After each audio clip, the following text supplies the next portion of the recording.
So yeah, I teach a class on startups at CMU. I have been a startup lawyer for 30 years. This will be an interesting conversation. There's a lot of detail in this. And let me just share with you just some thoughts about how I'm approaching this so that you can see the roadmap for where we're going to go, and keep in mind how I want to position it. And you'll plan your questions accordingly. So I'm almost always on the, other than when my kids show me an offer letter for their jobs that they're getting, I am always on the company side of this, meaning that what we're going to discuss, I counsel companies, CEOs, boards of directors on how to put together offers and what components go into an offer for a startup that is offering an employee to join, right? And we'll talk about differences between being the early employees versus a later employee. But I just wanted to, again, sort of frame this. There's a lot of incredibly technical information in this, because that's just the nature, right, of joining a company and getting a job, right? Getting paid, getting stock or stock options has a whole bunch of detailed implications. So this is intended to be sort of a baseline without going into the choices and the subtleties, because we could talk about these things for a month. What I'm going to give you are some general guidelines. I know everybody has questions about the tax implications of joining and working for a startup. That I'll cover. And again, there are a million variations on it, but these are, let's call these the plain vanilla basic rules of the road. And then there's an entire element of this. I think it's interspersed throughout. I threw this deck together. It's not a typical presentation that I give, but it's an easy subject. There's a lot of subjective things that go into this, right? I almost want to start this off by saying, how did you decide where to go to school, right? How do you compare the number 1 and the number 2 school, or the number 8 and 9 school? And what makes them the number 1 or 2 or the 8th and 9th school? And how do you evaluate, well, I don't like the cold weather, but I love the computer science center. And I don't like the location, but I like the people. Life is a bunch of compromises. And so I want to give you some rules and guidelines for evaluating the technical elements of your consideration of a startup position. And then we can talk about the kinds of things that are on my mind. And again, for me, I have 2. One of them, just so everybody knows, my older son has 2 CMU degrees that I suffered paying for. And, when he went through his first and second startup, these were the conversations that we had. And that's actually what I had in mind as we did this. So let's jump into it. Probably take me 30, 40 minutes to run through the deck, and let's do it. So, and again, thank you for indulging me. I like to keep the little side part so I can see where I am on the slides. So let's start from the beginning. What is a startup, right? When we talk about joining a startup, when you tell your friends or your parents you've got an offer to join a startup, what does that mean? How is a startup different than joining a company? That's, I think, the biggest first question. And so there's no definition of what a startup. You're not you're not sharing your screen yet. How about now? Yep, you can see it now. Okay, so you can see my brilliant first slide. So you're thinking of joining a startup. Okay, so what is a startup? There's no definition, right? How do you tell what a startup is compared to General Motors, right? So typically when we talk about a startup, we're talking about an early stage company. What does that mean? It's at the beginning of its life cycle, right? Microsoft around since the 1980s. General Motors since the beginning of the 1900s. Those are not startup companies. They're mature companies, right? So maturity versus early stage is a distinction that I would make. What characterizes an early stage company? Generally, not universally, of course, but generally, it's a company that has an innovation and they're seeking to disrupt a market, right? I represent a whole slew of startups coming out of CMU. And in almost every instance, they have an innovation whether it is a market innovation, whether it is a product innovation, a science innovation, and they think that they can leverage that to gain market share from others. And of course, if you're lucky, every once in a while, a startup, an early stage innovative company is pioneering something entirely new. When IBM and Microsoft and Apple pioneered personal computers in the early 80s, they didn't exist. When somebody would ask, what's the size of the market? Who are your customers? Nobody knew. It didn't exist, right? For all of you, keep in mind, there was one day where there were no cell phones, and there was a day that there was a cell phone. These are true early stage tech companies. That's who I represent. That's who you probably see on campus and in the alumni network. And so that's what we're going to really talk about. Again, what characterizes a startup? At the beginning, they're small. Sometimes there's one founder, two founders, three founders. They may not have any employees, but one thing is almost certainly a given. They have very little cash in the bank, right? Okay. As these companies grow, we then call them mid-stage companies or whatever else you want to call them, but they have more employees. They're larger. They've raised money from investors and they have cash. And what does that cash allow them to do? It allows them to grow.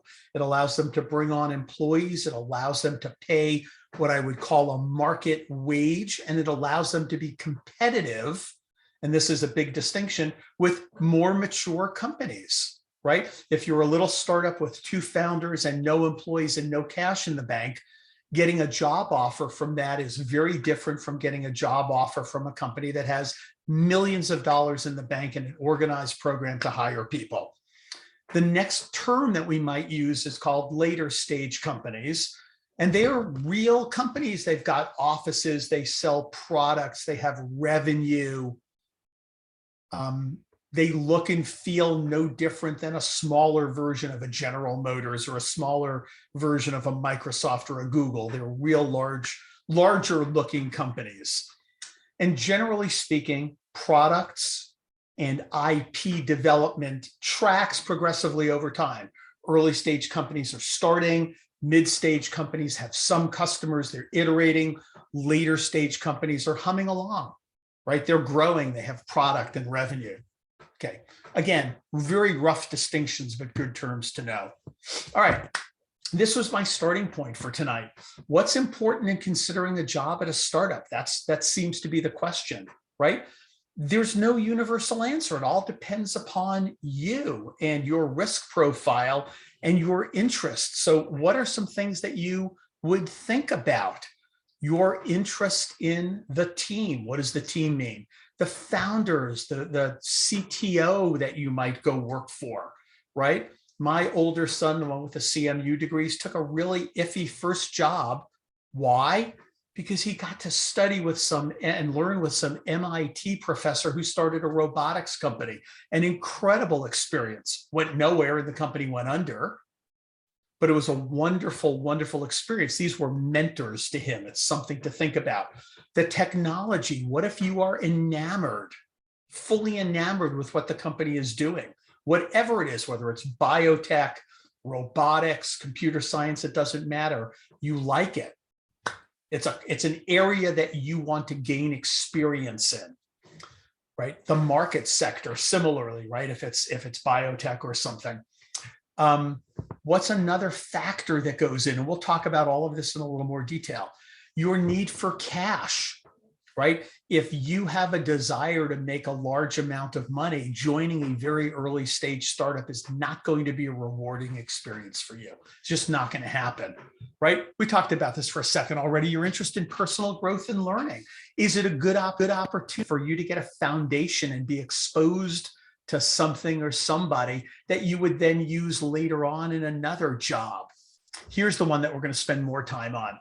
Your belief in the future value of equity. We'll talk about what equity is. All of these words have meaning, but it's, to jump ahead, it's the idea of owning stock in a company and watching that grow in value.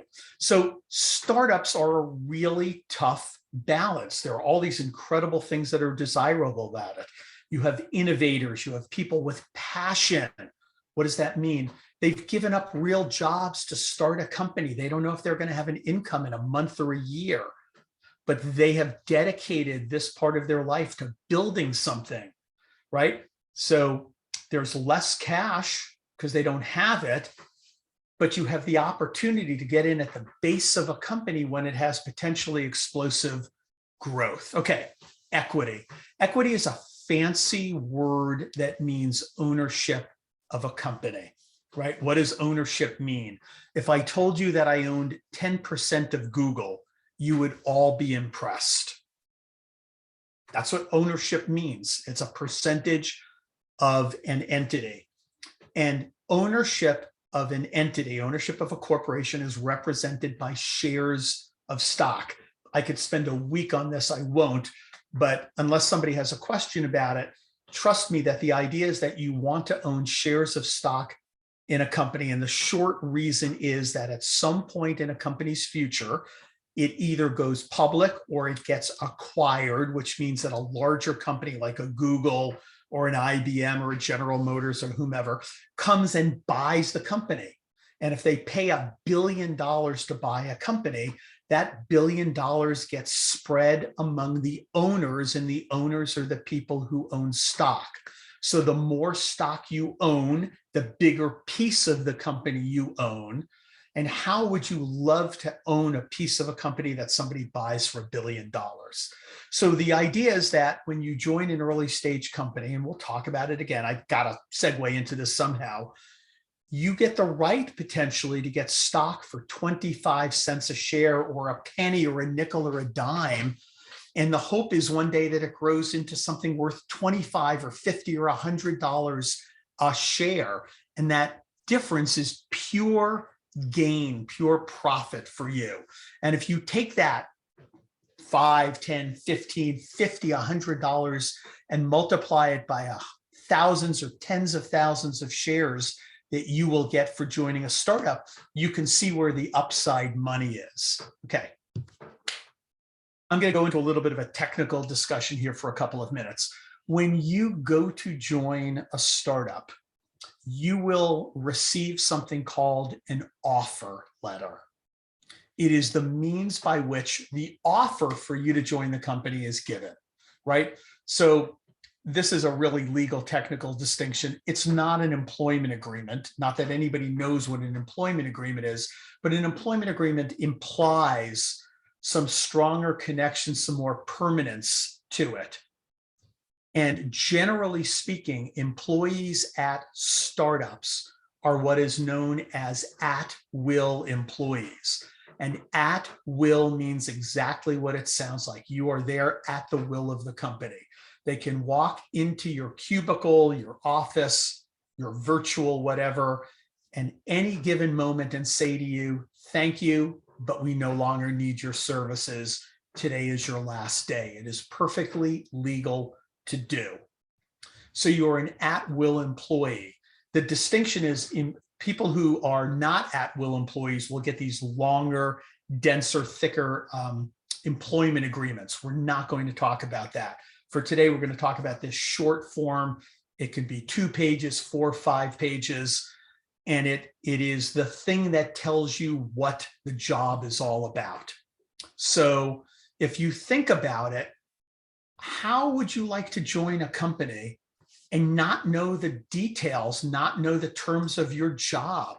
So what are the terms of a job? Let's take a look at it. Right?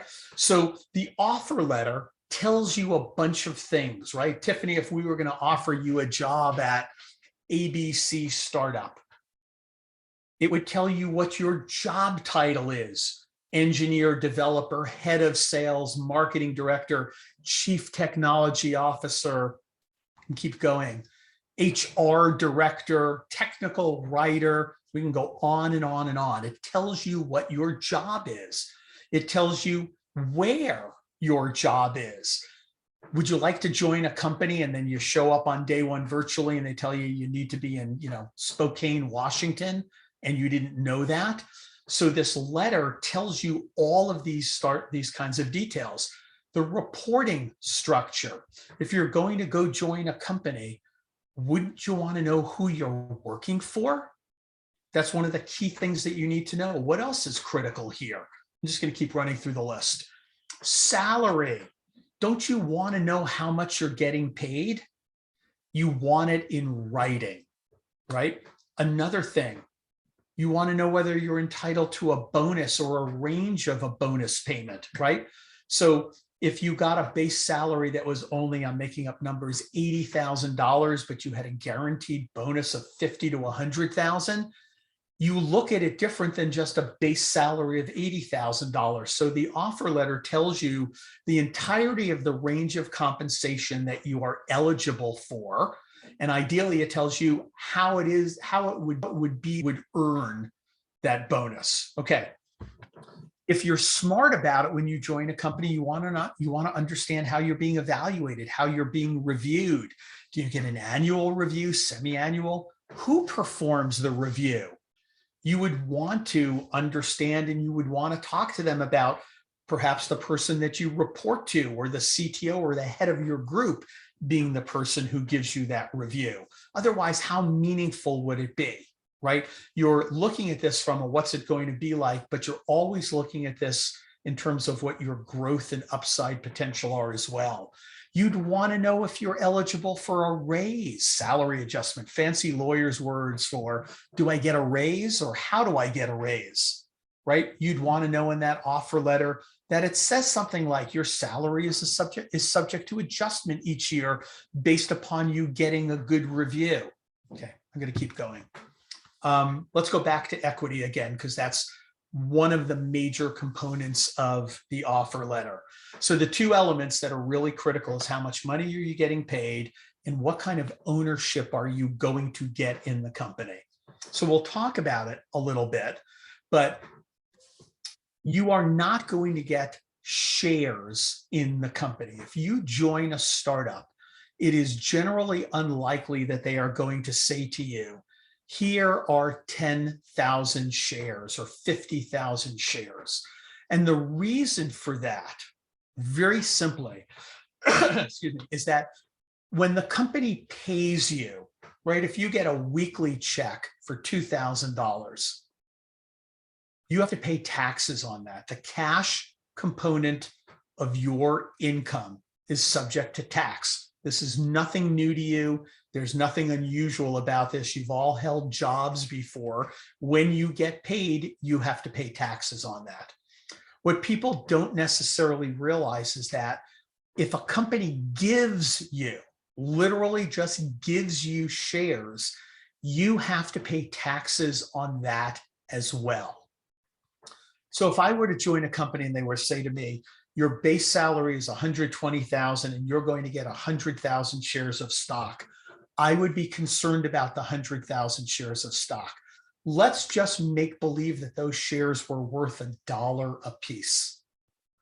I now have to pay taxes on $100,000. What am I paying the taxes with? I own shares in a shitty little startup company. You can't go to Charles Schwab and trade them. The company is a little company. It's not on a stock exchange. Nobody has heard of it. Nobody's going to buy and sell those shares, and they're not allowed legally to be bought and sold. They are given and they are held on to until there is some subsequent event like an IPO or a bigger company comes and buys those shares from you. So the way that we get around this, the way that startups compensate, reward their employees with equity, remember that word, is they give a stock option. And I'll talk about what a stock option is in a moment. But stock options can only be approved by the company's board of directors, right? That's the group at the top that oversees the whole direction of the company.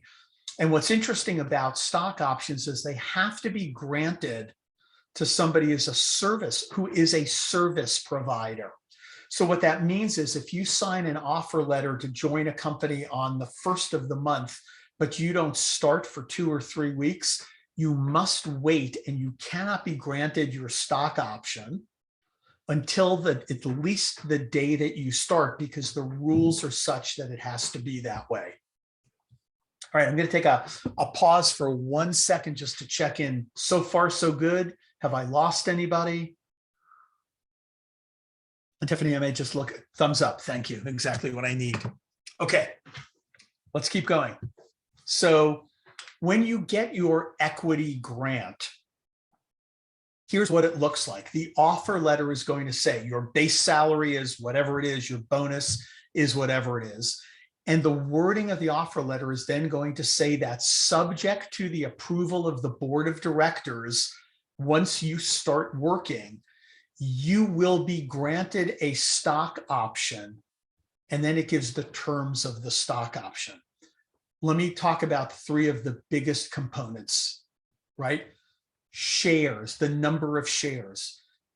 It's going to say you will receive a stock option to allow you to purchase, pick a number, 100,000 shares of stock.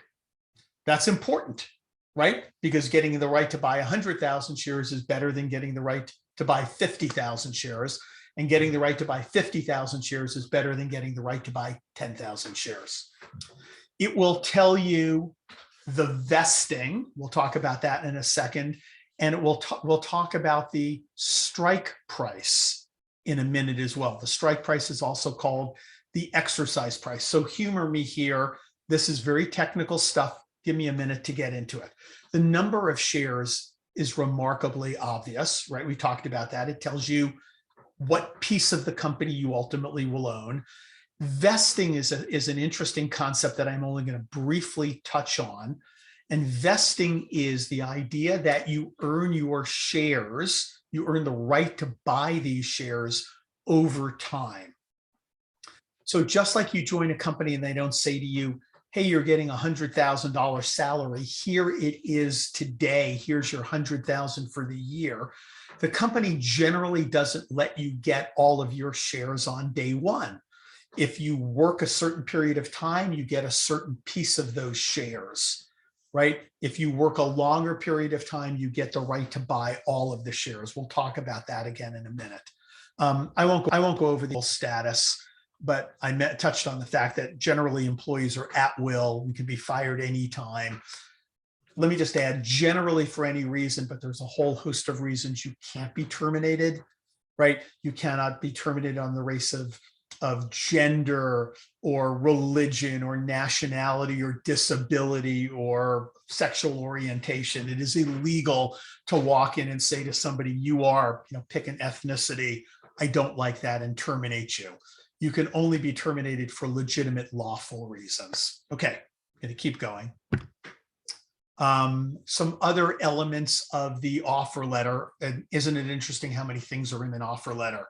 It's going to limit what you can do. It's going to say that you can only, right, that you're only working for the company. You can't take on a second job or do work for somebody else, right?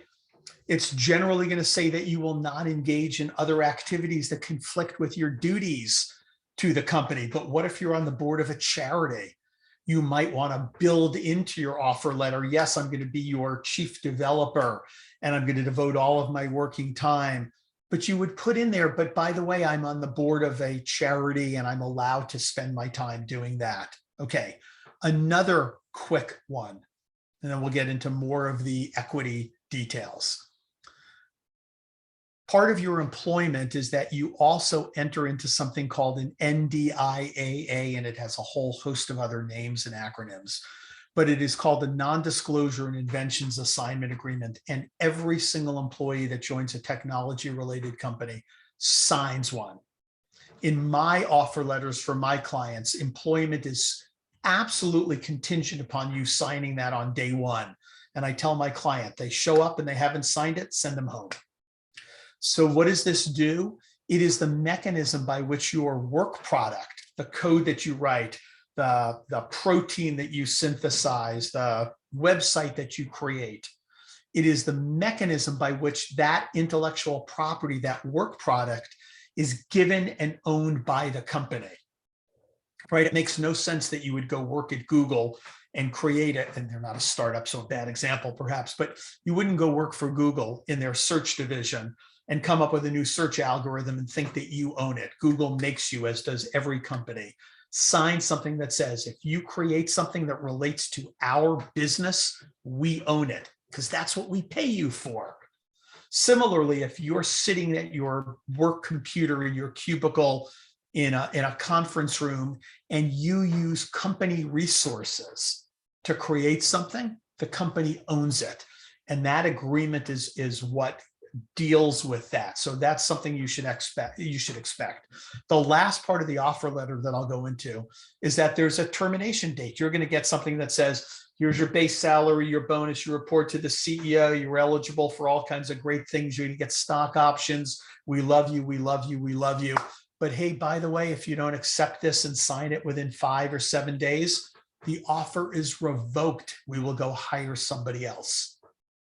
Okay, so that, in a mad rush of timing, are the critical elements of a typical startup offer letter. Okay, I'm going to now go into more details about equity and stock options. Again, a little bit technical, but let's go into it. And if you have questions, we can figure it out. Okay, so typical to give equity to employees. Why? Because generally speaking, these companies don't have the resources, i.e. the cash, to go pay you what a major company would pay you. And so the balance there is you get some of this stock, or the options, the right to buy stock that hopefully in the future more than make up for the money that you have left on the table by joining the little company. Okay. Options are granted to employees, consultants, advisors. Let's go back to the why not just grant shares of stock, right? Let's run through that. So a stock option is not the same as owning the shares of stock. Technically speaking, a stock option is a contractual right, meaning it is described to you in a legally enforceable contract. It is a right to acquire, legal word for buy, a fixed number of shares of stock. What does that mean? You will know exactly how many shares. It's not some, it's not a lot, it's not a few, it is a precise number. You will know the price that you will have to pay to buy each share of stock. That is called either the exercise price or the strike price of a stock option, right? And the advantage, the whole reason we're describing this is when you join the company, when you sign your offer letter, when you start, and when the board says, Mary, here is your stock option. You have the right to buy 100,000 shares of stock at this price. The price is the fair market value of the company's stock on that day. And if you view, and that's why I started with the early stage, mid stage, later stage stuff at the beginning. If you view the company you're joining as on a trajectory upwards, that share price is going to go up in value over time. Why? The company will raise money from investors. It will release products. It will hopefully have boatloads of customers and sales. Right? Google started off as a little Stanford-based company, and it grew into one of the largest companies in history. Why? Because they have massive amounts of customers and users and revenue. And so the price of its stock has done nothing but go up regularly over time.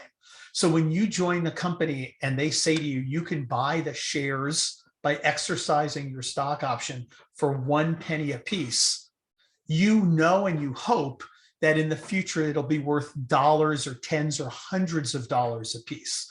And so who wouldn't want to pay a penny or a dime or a nickel to buy something that later on they can sell for dollars or tens or hundreds of dollars? Does that make sense? That's where the massive wealth is generated in startups. And it is no different from founders of startups who get their shares at incredibly small values and hope to ride it to massive values. Okay. So your option grant is expressed as a fixed number of shares, 100,000. Is that good or bad? Well, I have no idea. If everybody else at the company has millions and millions of shares and you get a grant for 100,000, you get a tiny piece, right? So you have to ask the question, how big a piece of the company is this? Is it 0.1%, 1%, 2%? Right? Otherwise, you have no idea. Okay. Really quickly again, what are the economics of owning an option? You can buy the shares. We'll talk about the taxation on this in a second. You get the right to buy the shares and you own them until there is upside when you one day sell them. So here's the part that's interesting about stock options. When you get the grant of a stock option, you do not have to pay taxes. So what I didn't go into here, because it starts to get incredibly technical, is there are two kinds of stock options. But for the most part, and I don't think I covered it, we'll see in a slide or two, but the idea is, generally speaking, when a company gives you a stock option, right? They give you the legal contract that says you can buy 100,000 shares of stock for a penny a piece. That event does not cause you to pay any taxes. How wonderful is that? If the company gave you the shares, remember, if they gave them to you, you would have to pay taxes on whatever they were worth at that moment in time. Don't know whether that's $1 or $1 million, but you would have to pay taxes on it. By getting it as a stock option, you avoid having to pay taxes. Okay. Covered this already. You get to sell them in the future at a higher price, and that's how you make your money. Okay.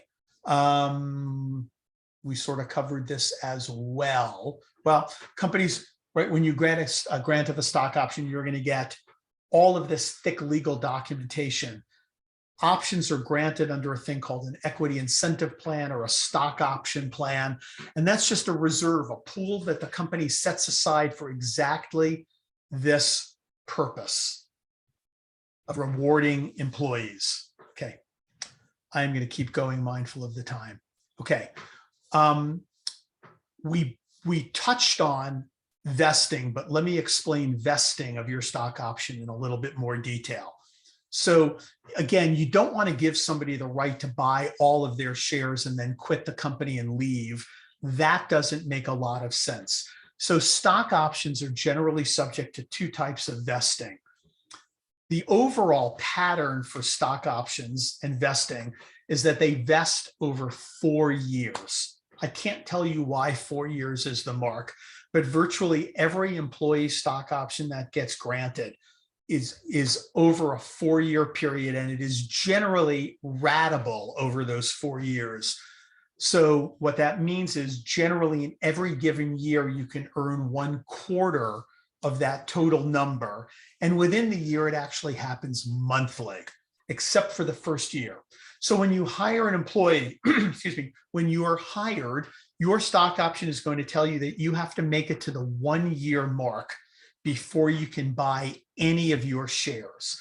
And what happens at 1 year is 1/4 of your total. Remember, 4-year vesting at the end of 1 year, 1/4 of your shares vest. And if you wanted to, at that moment in time, you could pay the price and buy the shares. So after that 1-year mark, every single month, the balance will vest in equal proportions. The idea being, if you work 2 years, you can buy half of your shares. 3 years, 3/4 of your shares. 4 years, you can buy all of your shares. It meters out your right to buy the shares based upon your actual employment during that 4-year period. Okay, I am going to draw a quick distinction here. There are two kinds of option grants that can be given. The first one is called an incentive stock option, an ISO. If you are an employee, that is the desirable option grant to get. And only employees, remember earlier I said options can be given to consultants and advisors, only employees under the tax laws are eligible to get this incentive stock option. Some of the characteristics: there is no tax when it is granted. So when the board says to you, here's your right to buy 100,000 shares, you do not have to pay any tax on it. Okay. Some of the tricks here, though, is the exercise price, the strike price, the price that is fixed on day one that you have to pay to buy each share has to equal the fair market value of the company's stock. If the shares are worth $1 and the company says to you, you can buy them for 50 cents, the company has essentially given you 50 cents right then and there, and it is taxable. So almost always you will see that you will get an option to buy shares. It will be an ISO, and it will be the price that you have to pay will be today's current fair market value, and it is locked in forever in your option. So if you get the right to buy shares, let's say it's 10 cents is the current price, and in a year they're $1, you know that if you were to go ahead and buy the shares, you would have 90 cents of upside gain. The brilliant part of the incentive stock option is even when you buy the shares, you pay the 10 cents in my example, you do not have to pay any tax. You only, in the incentive stock option, you only, I see a typo in my presentation, you only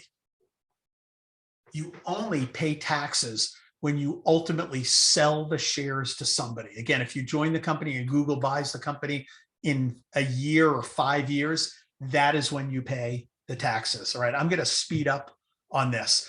There's another kind of option called a non-qualified stock option.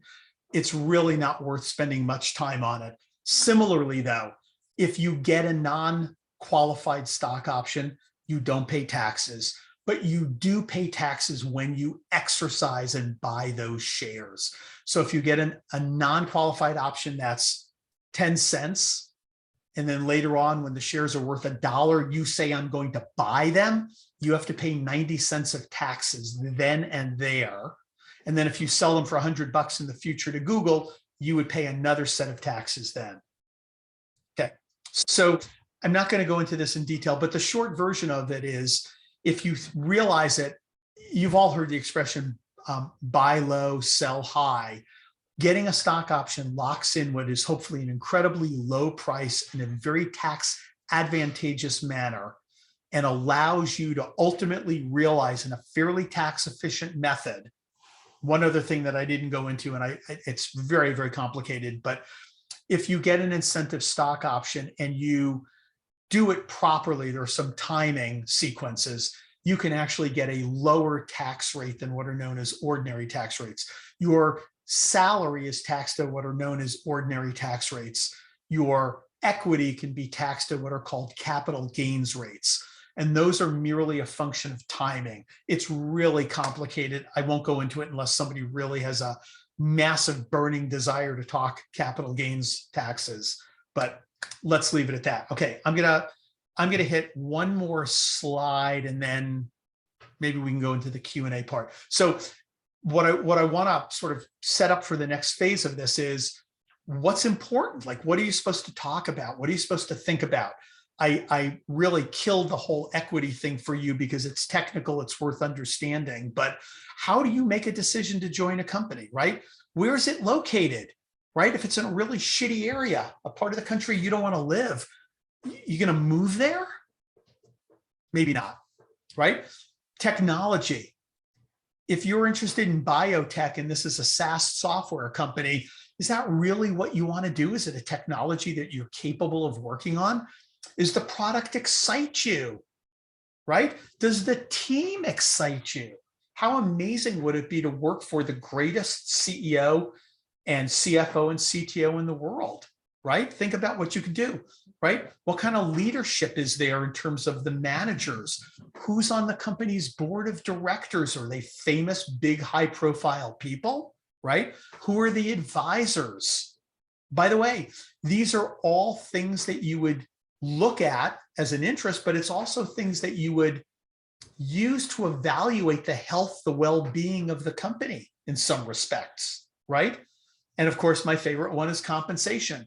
If they pay you a pauper's wage and you can't afford, like San Francisco, where I am, really critical question. Can you live on what they're going to pay you? The promise of stock being worth millions in the future, that's great, but that doesn't pay your rent for the next year or 2 or 3. All right. Just as this is sort of some of the questions that I thought people had, sort of some comparisons between early stage companies and later stage companies. But I'm thinking I will not go into this, and instead, Tiffany, given the time, maybe we just field some questions that may or may not touch on these. Yeah, let's do that. There are already a lot of questions queued up. Okay, Slido. let's do it. Yeah, if you haven't had a chance to like post a question or like just read through them and upvote it, now's the time to do that. And I'm good past the half hour, by the way. I'm yours. As Okay. long as you guys have questions, I will answer them. That's good to know. There are a lot of questions for you. Good, let's do them. Yeah, so the first one for you is, what happens if the company is highly valued but not IPO'd yet? Can you get stuck being like not being able to exercise an option because you cannot afford the tax? Well, so let's think about the way I described it, right? So the IPO, let's talk about what an IPO is. The IPO merely allows the shares that you either own or you have the right to own, right? And when I say the right to own, what does that mean? Hey, if you have to, you call up your friends, your parents, your family, and you say, I work at a company, I have the right to buy these shares, but I don't have the money, lend me the money. Your parents give you $5,000 and you go and you buy your shares. So what does an IPO mean? An IPO means you can go online, go to Charles Schwab or Ameritrade or whatever it is, and sell those shares. Who are you selling them to? People in the country that say, gee, I want to buy shares in this company. You all watch, the news or go on, websites, right? The stock market is up, the stock market is down. The stock market are the shares of companies that have done an IPO. So the IPO, for this particular question, your right or ability to exercise your stock option and buy the shares has nothing to do with the IPO. You can buy the shares anytime you want when you are vested in them. Again, at the end of a year, you can buy 25% of your shares, the end of 2 years, 50, the end of 3 years, 75, and so on, right? So you can buy them. The sooner you buy them, the better it is from a tax perspective, even though we didn't talk about that terribly much, right? That's that sequencing for getting capital gains. But you can't do anything with those shares when you buy them until the company goes public or a big company comes and wants to buy them. But keep in mind what I said, if you are smart and you get this thing called an ISO, an incentive stock option, and again, every one of my clients gives ISOs to their employees.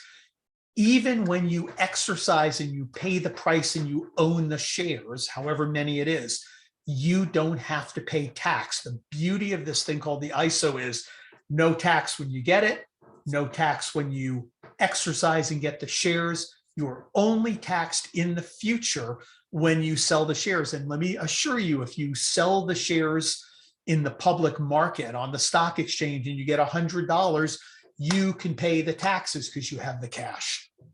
Does that answer the question? Yeah, I think so. I just wanted to clarify, it has to be those the ISO option, right? Then, because I guess that's where it comes in important, because what my concern is if you have enough money to pay the strike prices and get all of the stock, but you have to pay tax on it, you can't afford the tax.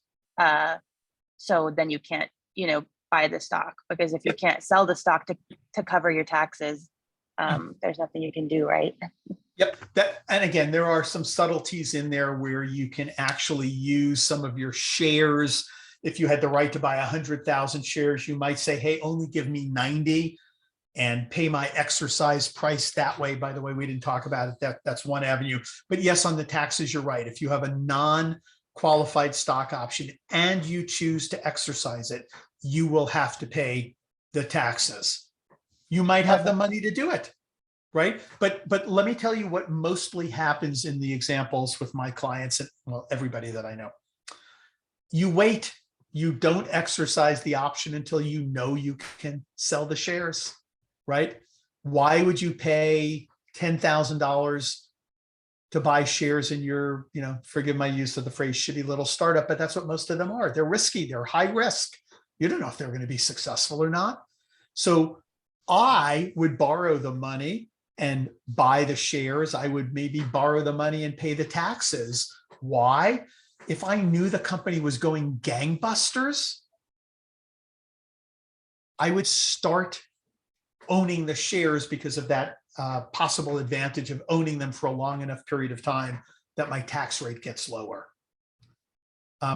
I wouldn't get hung up on this, because if you join a startup and you are lucky enough to work at a good one and you are lucky enough that they give you options, in all likelihood, you will get incentive stock options, and in all likelihood, you will work with people where you have the chance to ask these questions and know what you are getting into in advance, right? Very few people are surprised, like, uh-oh, I have to pay $100,000 in taxes and I didn't realize it. I don't see that happen ever. All right, thanks. Okay, the next question is, what happens to the options you have not exercised when you leave the company? That is the best question. Whoever asked that, good one. And I didn't put that in here because it's just, we don't have 8 hours. Okay, so and it is what is happening is in flux right now, which is really interesting. So whether you are fired or leave the company, you have what is known as a post-termination exercise period. So let's just make believe you've been there for 4 years and you are fully vested in all of your shares, meaning you could buy all of them. And you quit. You get another job offer from another company that looks great, and you say, hey, 4 years at this company, time to go elsewhere. Depending upon the company, you typically have a period of time, 30 days, 60 days, 90 days, the most typical. And if you don't buy your shares in that period, you no longer can. They go away. How fair is that? And the answer is it's really unfair. So there's a fairly recent trend where startups are realizing how unfair it is, and they are extending that period. It's something you could negotiate for at the beginning, and you can say, I would like a 1-year post-termination exercise period. So what happens then? Well, on day 364 into your new job, you're faced with the same dilemma. Should I or should I not buy those shares? It just gives you more time. What might happen in that time? Your friends there might call you and say, I can't believe you left. The company's tripled its value, right? When you hear that, maybe you should buy those shares, or exercise your option and buy those shares. There's a limit on how long that period can be, because it starts to get messy to have people who haven't been in a company for 5 years still have the right to buy shares. It's just not clean. Does that answer your question? Yeah. Yes, it does. Thank you. Super, super. By the way, anybody has questions afterwards, email me. We can always talk. Happy to answer any questions. The next question is from Daniel about fair market value. If you want to unmute yourself, feel free to, so you can ask the question. Yeah, so thanks for the presentation, but you mentioned fair market value a couple of times. Well, Yes. How is the company valued when it's not trading on the market? You got it. Great question. So, so keep in mind, this is an attempt to hit the high level topics. Just so you know, my law firm has about 6 or 8 lawyers who do nothing but deal with these issues full time every single day of their careers. So it is highly nuanced and problematic. So it's on my screen here, right? Public company stock prices. Wow, another public company stock are reported as trading, right? You can go online and look at what Google closed at, or Cisco, or Microsoft, or Apple, or Tesla. You know what the value of one of their shares is because it is listed on a stock exchange. Take any private company. How do you know what it is? Okay, this is where it can get complicated. I'm going to go with a 10,000-foot level. The tax code merely says that the option price must be the fair market value. I don't know what your company's fair market value is. You don't know what your company's fair market value is, but leave it to lawyers, leave it to government. There is an entire section of the tax code that talks about how one determines value. And what do companies do? Companies go to third-party valuation firms, people who sit around and they look at a bunch of factors. What are those factors? They look at your revenue, your projections, your size, your technology, the amount of money the company has raised. They look at comparables. What's a comparable? It's another company that is similarly situated. What does that mean? Similar market, similar amount of money raised, similar size. If 10 other companies that look just like yours have valuations of $10 million, the person doing this valuation knows that this company is worth $10 million. And from that, they can back into what each individual share is worth. So the short answer is private companies have an outside valuation firm that sets that. Just so you know, it is known as a 409A valuation, something that should go in one ear and out the other. You should never have to worry about that. But when your startup's board of directors grants shares, they are going to reference that each and every time and constantly be checking that that represents the current fair market value so that they do not cause you a tax problem by letting you buy shares at a price that is incorrect. Does that answer your question? Yeah, thanks. Again, every part of this is so nuanced, and I just want to give you the sort of the directional elements.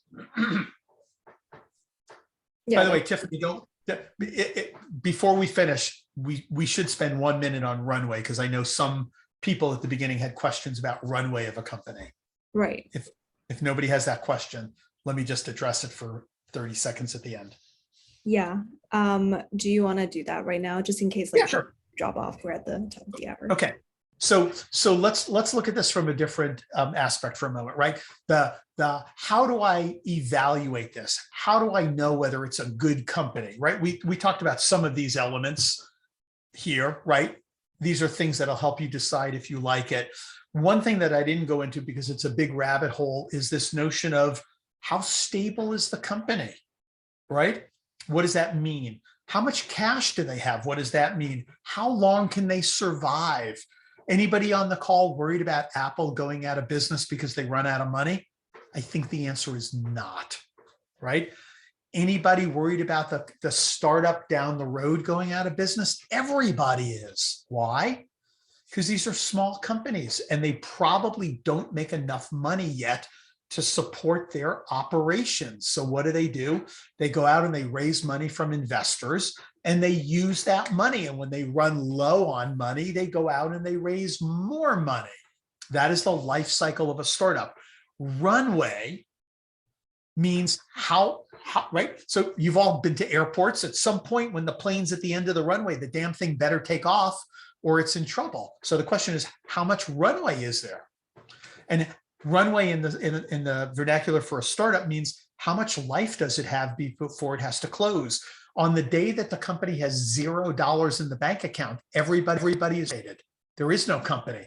You can't show up to work. It doesn't exist anymore. So do you want to join a company that has 3 months of runway? I wouldn't. Well, wait a minute. What if the CEO says to you, she thinks about it and she says, well, hey, we have 3 months of runway, but just so you know, we have 9 investors that are in the middle of getting ready to give us $20 million. I take some comfort in that. So that's what runway means. And that's one of the things that you want to evaluate. right? Joining a company where they're going to fire you in 6 months if they don't get money, and they don't tell you a rosy story about getting money, your radar, your antenna should be up on that. Yeah, that's a really good point about runway. Since we're talking about that, one of the other questions from the audience is, what are some indicators of a healthy company? So you mentioned runway, but are there other factors that one might consider? Yeah, so this goes back to, how did you choose what school to go to, right? So are there healthy factors? Sure. Raising money successfully, right? So when you look at a company, and you may or may not have heard of some of these things, Series Seed or Pre-Seed or Series Seed or Series A or Series B, right? Knowing how much money the company has raised, raising 10 million is better than having raised 1 million, right? You may not know how to evaluate this, but judging the quality of the investors, right? So who invests in these startups? Venture capital funds. There are thousands of them today, but the ones who invested in Google and Facebook and LinkedIn and Cisco, and we can keep going, those are pretty good ones. If those are the investors in your startup, that's a pretty good sign. The likelihood that Sequoia or Excel or Benchmark or Kleiner Perkins, these, or NEA, these massive venture funds, the likelihood that they're going to put $10 million in the startup and then let it go out of business is on the lower side, right? The imprimatur of a top quality venture fund that has invested is one of the best indications. But what else? You could look at their patents. You could look at their product. Are they in the market, right? If a company's been working for 8 years and they don't have a product yet, I'd say that's a warning sign, right? If they've got 4 products in the market and they've got 9 others and they're hiring you because they're going to go into a whole new market, that's a really good sign, right? If they haven't had any successes, that's a bad sign. How do you evaluate these things? You look on LinkedIn, you connect with people who are there, you connect with people who might have been there in the past, you read articles in press on them. What are they saying? You look at the investors. You see the stage of the company. Keep in mind, the earlier stages are risky, but what's the benefit of the earlier stages? You're buying in at a really low value. The equity upside is massive in the early days, right? The later stage companies are de-risked. The risk profile is lower. So you're always balancing this. So how bad is it if you go to an incredible company and you work for a year and you work with an incredible team and an incredible market on an incredible product, and it doesn't work out?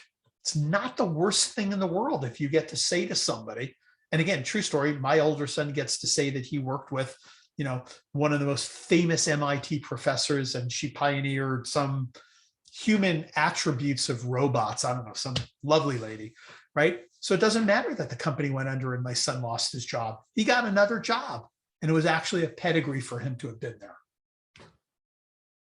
How's that? Yeah, that makes sense. If your parents tell you to only get a job at Apple or Facebook, don't listen to them.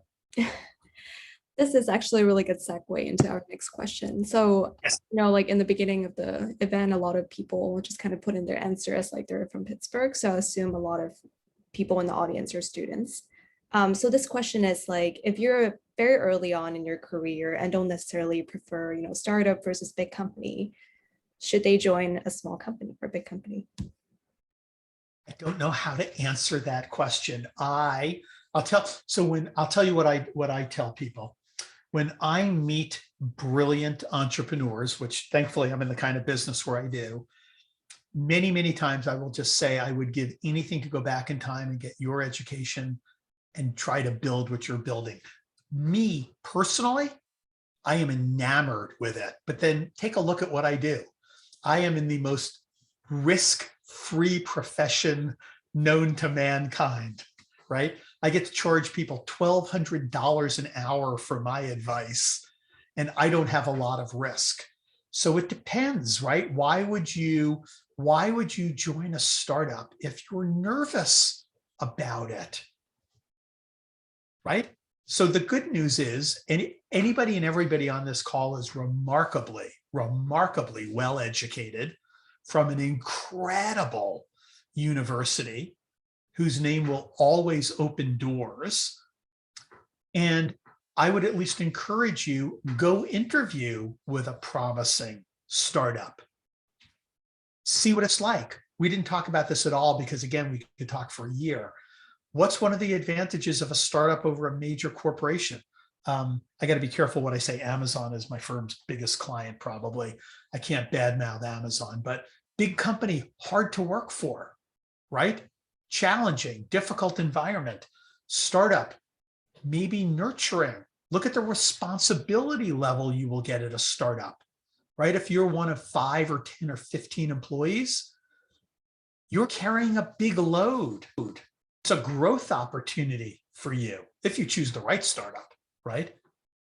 You go to a large company, I don't know. It depends, right? The devil is in the detail, but you should do what's comfortable for you, right? Why do some people go to 30,000 undergraduate schools and some, 5,000? They like different environments. You should explore and investigate the environment. The good news, the market is so hot and hopefully will continue to be so hot. We'll see. You get to make decisions. If you don't like something, you can leave. You are never wedded to a job. I wish I could give you a black and white answer, but there's no such thing here. It's all subjective. Yeah. I think I was personally curious about your answer too, but mostly just like to get your personal opinion. I know there is like not really a right or wrong answer, but just like kind of a mental framework of how to approach this will be useful to a lot of us. My older son vowed he would never, ever, ever join a startup, and that's the only places he's ever worked, right? And my younger son, who's just out of college, just joined a startup, did not like it, and now joined a multi-billion-dollar company. Go figure, right? Yeah. So from what you said, it just seems like I think startup has the potential of like a great upside in terms of like monetary gain and also like very enriching experience, but also going with a grain of salt. Right. But maybe you don't join the 5-person startup, and maybe you join the 25-person startup that just raised $14 million. Right. There's the extremes. Maybe you don't want to join Tesla. And maybe you don't want to join the, 2 founders looking for their first employee and they can only pay you minimum wage, right? There are happy in-betweens, and you should explore those. There's something for everybody in startup world. That's a great advice. And on that note, maybe we'll just like kind of conclude the event. And some folks are asking in the chat about your personal email, Matt, if they can just like follow up with you and ask a question. Yeah, where'd the chat go? Give me a second. Yeah. Let me put it in here.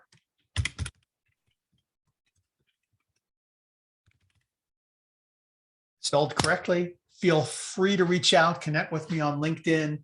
I will be in Pittsburgh for 2 days next week. Actually Sunday, Monday, Tuesday. So, reach out if you're around, come say hi. I'm going to bring all kinds of swag from my law firm. Ooh, you can come pick something up. What a pity I'm not in Pittsburgh, but that sounds exciting. Somebody wrote Seattle by any chance for Amazon. What does that mean? Thought you might be in Seattle because of Amazon, you mentioned.